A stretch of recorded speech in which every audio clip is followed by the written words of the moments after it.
আসসালামু আলাইকুম। জানিয়ে দেব এই মুহূর্তে হাতে পাওয়া সর্বশেষ ভয়ঙ্কর কিছু আন্তর্জাতিক আপডেট বাংলা সংবাদ। শুরুতেই থাকছে সংবাদ শিরোনাম। শুরুতেই জানিয়ে দেব ট্রাম্পের মধ্যপ্রাচ্যের সফর, বিলিয়ন ডলারের অস্ত্র কিনছে মুসলিম দেশ।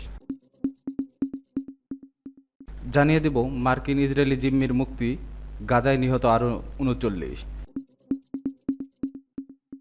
এরপর রয়েছে ভারতের বিরুদ্ধে অপারেশনের বিস্তারিত জানালো পাকিস্তান। সর্বশেষ থাকছে পাকিস্তানের প্রতি তুরস্কের প্রকাশ্যে সমর্থনের নেপথ্য কী। এখন শুনছিলেন সংবাদ শিরোনাম, এবার বিস্তারিত। প্রিয় দর্শক, আপনি যদি এই চ্যানেলে নতুন হয়ে থাকেন, ভিডিওটি দেখতে দেখতে চ্যানেলটি সাবস্ক্রাইব করে আমাদের সাথেই থাকুন।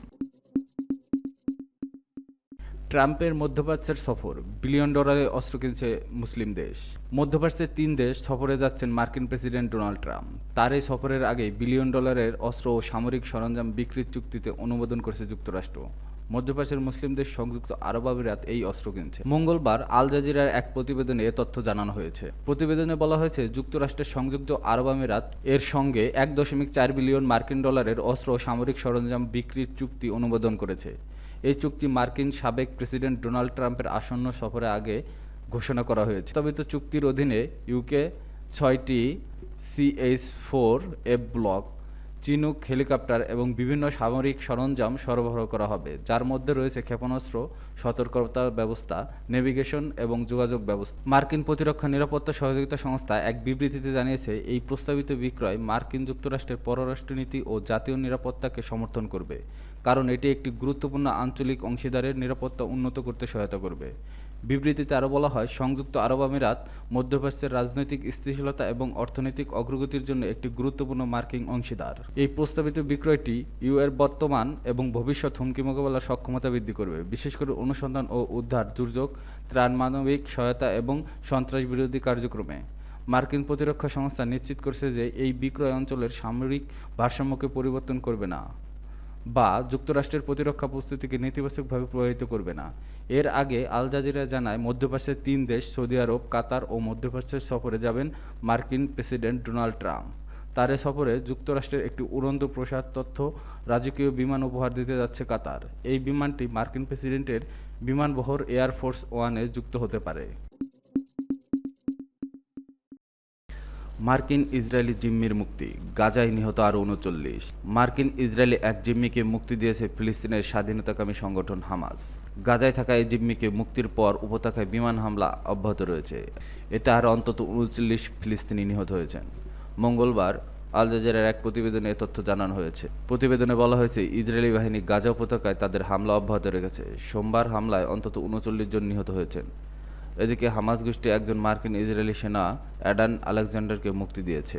জাতিসংঘের মহাসচিব অ্যান্টনিও গুতেরেস গাজার ওপর ইসরায়েলের অবরোধ প্রত্যাহারের আহ্বান জানিয়েছে। গাজার পুরো জনগোষ্ঠী দুর্ভিক্ষের ঝুঁকিতে রয়েছে বলে জানিয়েছে আন্তর্জাতিক ক্ষুধা পর্যবেক্ষণ সংস্থা। গাজার স্বাস্থ্য মন্ত্রণালয়ের তথ্য অনুযায়ী, ইসরায়েলের চলমান হামলায় এখনও পর্যন্ত অন্তত ৫২,৮৬২ জন ফিলিস্তিনি নিহত হয়েছেন। এছাড়া এই হামলায় আহত হয়েছেন আরও অন্তত ১,১৯,৬৪৮ জন। অন্যদিকে সরকার মিডিয়া অফিস জানিয়েছে, নিহতের সংখ্যা ৬১,৭০০ জন ছাড়িয়েছে। এছাড়া ধ্বংসস্তূপের নিচে আটকে থাকা হাজারো মানুষ নিখোঁজ বলে ধারণা করা হচ্ছে। ইসরায়েলের প্রধানমন্ত্রী বেনিয়ামিন নেতানিয়াহু ঘোষণা করেছেন যে তারা দেশ যুদ্ধবিরতি আলোচনা শুরু করতে মধ্যস্থকারীদের কাতারে পাঠাবে। নেতানিয়াহুর কার্যালয় জানিয়েছে, মার্কিন প্রেসিডেন্ট ডোনাল্ড ট্রাম্প মধ্যপ্রাচ্য সফর শেষ না হওয়া পর্যন্ত গাজার যুদ্ধ সম্প্রসারণের পরিকল্পনা স্থগিত থাকবে। ভারতের বিরুদ্ধে অপারেশনের বিস্তারিত জানালো পাকিস্তান।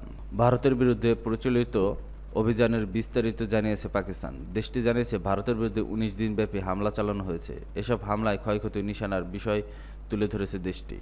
সোমবার জিও নিউজের এক প্রতিবেদনে এ তথ্য জানানো হয়েছে। পাকিস্তানের আন্তঃবাহিনী জনসংযোগ পরিদপ্তরে এক বিবৃতিতে ২২ এপ্রিল থেকে ১০ মে পর্যন্ত ১৯ দিনব্যাপী ভারতের সঙ্গে সামরিক সংঘাতের বিস্তারিত তথ্য প্রকাশ করেছে। এই সংঘাতকে আনুষ্ঠানিকভাবে মার্কা-ই-হক নামকরণ করা হয়েছে, যা ভারতের আত্মঘোষিত সামরিক গর্বকে চূর্ণ করেছে বলে দাবি করেছে পাকিস্তান। ISPR-এর বিবৃতি অনুসারে ১০ ম্যাপচালিত বুনিয়ান মারসুস অভিযান ছিল ৬-৭ মে মধ্যরাত ভারতীয় সামরিক বাহিনীর আক্রমণ প্রতিক্রিয়া। ভারতের এই আক্রমণ নিরীহ পাকিস্তানি নাগরিক, নারী, শিশু এবং বয়স্কদের প্রাণহানি ঘটে। আইএসপিআর জানিয়েছে, পাকিস্তান ভারতের এই নৃশংস আগ্রাসন, নাগরিক হত্যার বিচার ও প্রতিশোধের প্রতিশ্রুতি দিয়েছিল। পাকিস্তান সশস্ত্র বাহিনীর জনগণের প্রতি দেওয়া প্রতিশ্রুতি পূরণ করেছে। বিবৃতিতে আরও বলা হয়, পাকিস্তানের সার্বভৌমত্ব ও ভৌগোলিক অখণ্ডতার হুমকির মুখে পড়লে প্রতিশোধমূলক প্রতিক্রিয়া ব্যাপক ও নির্ণায়ক হবে। সামরিক বাহিনী এই বিজয়ের জন্য আল্লাহর প্রতি কৃতজ্ঞতা প্রকাশ করেছে এবং শহীদদের পরিবারের প্রতি সমবেদনা ও আহতদের প্রতি আরোগ্য কামনা করেছে। আইএসপিআর জানিয়েছে, পাকিস্তান প্রতিক্রিয়া ছিল তিন বাহিনীর সমন্বিত অভিযানের একটি নিখুঁত প্রদর্শন। এতে ব্যবহৃত হয়েছে নেটওয়ার্ক কেন্দ্রিক যুদ্ধ ক্ষমতা, বাস্তব সময়ের পরিস্থিতিগত সচেতনতা এবং মাল্টি ডোমেইন অপারেশন। ফাতাহ সিরিজের F-1 ও F-2 মিসাইল, পাকিস্তান বিমান বাহিনীর নির্ভুল অস্ত্র, দীর্ঘপাল্লার লোটারিং মিউশন এবং নির্ভুল আর্টিলারি ব্যবহার করে ভারত অধিকৃত জম্মু ও কাশ্মীর এবং ভারতের মূল ভূখণ্ডেও 26টি সামরিক লক্ষ্যবস্তু ধ্বংস করা হয়। ধ্বংসকৃত লক্ষ্যবস্তুগুলোর মধ্যে রয়েছে সুরাট, সিরসা, ভুজ, নালিয়া, আদমপুর, বাটিন্ডা, বার্নালা, হালোয়ারা, আওয়ান্তিপোরা, শ্রীনগর, জম্মু, উধমপুর, মামুন, আম্বলা এবং পাঠানকোটের বিমান ঘাঁটি। এছাড়া ব্রাহ্মস মিসাইল স্টোরেজ সুবিধা, S-400 মিসাইল ব্যাটারি এবং সামরিক লজিস্টিক্স সাইটগুলো ধ্বংস করা হয়েছে। অভিযানের সময় পাকিস্তানের সশস্ত্র বাহিনী কার্যকর সাইবার অপারেশন পরিচালনা করে ভারতের গুরুত্বপূর্ণ অবকাঠামো ও সেবাকে অকার্যকর করে। এছাড়া পাকিস্তানের ড্রোনগুলো ভারতের প্রধান শহর ও স্পর্শকাতর সরকারি স্থাপনার উপর দিয়ে উড়ে তাদের দীর্ঘপাল্লার অস্ত্র ক্ষমতা প্রদর্শন করে। আইএসপিআর জানিয়েছে, ভারতের তথ্যযুদ্ধ ও মিথ্যা প্রচারণার বিরুদ্ধে পাকিস্তানের তরুণরা সাইবার তথ্যযোদ্ধা হিসেবে অগ্রণী ভূমিকা পালন করেছে। পাকিস্তানের গণমাধ্যমেও ভারতের যুদ্ধ উন্মাদনার বিরুদ্ধে বুনিয়ান মারসুস এর মতো দৃঢ় প্রতিরোধ গড়ে তুলেছে। প্রতিবেদনে বলা হয়েছে, সামরিক বাহিনী, পাকিস্তানের জনগণ, বিশেষ করে তরুণদের অটুট সমর্থন ও প্রার্থনাকে এই বিজয়ের সবচেয়ে শক্তিশালী শক্তি হিসেবে উল্লেখ করেছে। প্রধানমন্ত্রী শাহবাজ শরীফ নেতৃত্বে রাজনৈতিক দলগুলোর ঐক্যবদ্ধ সমর্থন এবং কূটনৈতিক মহলের সফল প্রতিনিধিত্ব এই সাফল্য গুরুত্বপূর্ণ ভূমিকা রেখেছে। পাকিস্তানের প্রতি তুরস্কের প্রকাশ্যে সমর্থনের নেপথ্য কী? ভারত এবং পাকিস্তান যুদ্ধবিরতি ঘোষণা করলেও গত কয়েকদিন দুই দেশের মধ্যে সংঘর্ষের পর তুরস্ক খোলাখুলিভাবে পাকিস্তানকে সমর্থন জানিয়েছে, আর অন্যদিকে ইসরায়েল সমর্থন দিয়েছে ভারতকে। তবে যুদ্ধবিরতির ঘোষণার পর তুরস্ক এই সিদ্ধান্তকে স্বাগত জানিয়েছে এবং দুই দেশের মধ্যে সুস্থ সরাসরি আলোচনার আহ্বান জানিয়েছে। এটা আকর্ষণীয় যে যখন বিশ্বের বেশিরভাগ দেশ এই সংঘর্ষের নিরপেক্ষ ভূমিকা পালন করছে, তখন তুরস্ক এবং ইসরায়েল নিজেদের পক্ষ অবলম্বন করছে। ভারত শুক্রবার অভিযোগ করছে যে পাকিস্তান তুর্কি ড্রোন ব্যবহার করেছে এবং পাকিস্তানও পাল্টা দাবি করছে যে ভারত ইসরায়েলি ড্রোন ব্যবহার করছে। পাকিস্তান হামলা চালিয়েছে। তুরস্কের প্রেসিডেন্ট রিসেপ তাইয়েপ এরদোয়ান উল্লেখ করেন, পাকিস্তানকে নিজের ভাইয়ের মতো মনে করেন এবং তাদের জন্য আল্লাহর কাছে দোয়া করেন। এরদোয়ান পাকিস্তানের প্রতি একাধিক বন্ধুত্বপূর্ণ পদক্ষেপ নিয়েছে, যেমন তুরস্কের বিমান বাহিনীর একটি C-130 জেট পাকিস্তানি জ্বালানি তেল নেওয়ার জন্য অবতরণ করেছে এবং তুরস্কের যুদ্ধজাহাজ করাচি বন্দরে নোঙর করছে, যা বন্ধুত্বের নিদর্শন হিসেবে পাঠানো হয়েছে। এদিকে ভারতের সেনাবাহিনী জানিয়েছে যে পাকিস্তান ভারতের বিভিন্ন শহরে 300 থেকে 400 তুর্কি ড্রোন ব্যবহার করেছে।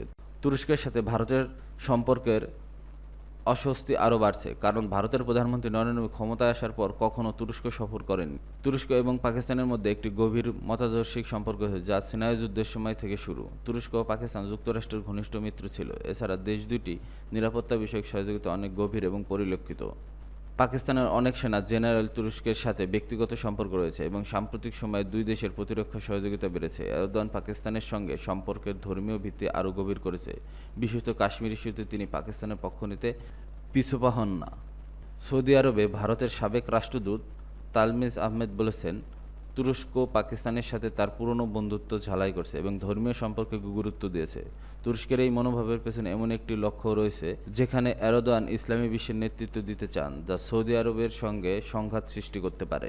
প্রসঙ্গত, তুরস্ক দীর্ঘদিন ধরে ইসলামী বিশ্বের নেতৃত্বে আগ্রহী। এরদোয়ান তার ক্ষমতায় আসার পর ইসলামী ইস্যুতে সক্রিয় ভূমিকা পালন করছে। পাকিস্তানকে তুরস্কের সমর্থন, বিশেষত কাশ্মীর ইস্যুতে, এই লক্ষ্যকে বাস্তবায়িত করার অংশ হতে পারে। এছাড়া তুরস্ক পাকিস্তানকে সামরিক সহায়তা দিচ্ছে এবং ইসলামিক বিশ্বের গুরুত্বপূর্ণ মিত্র হিসেবে দেখছে।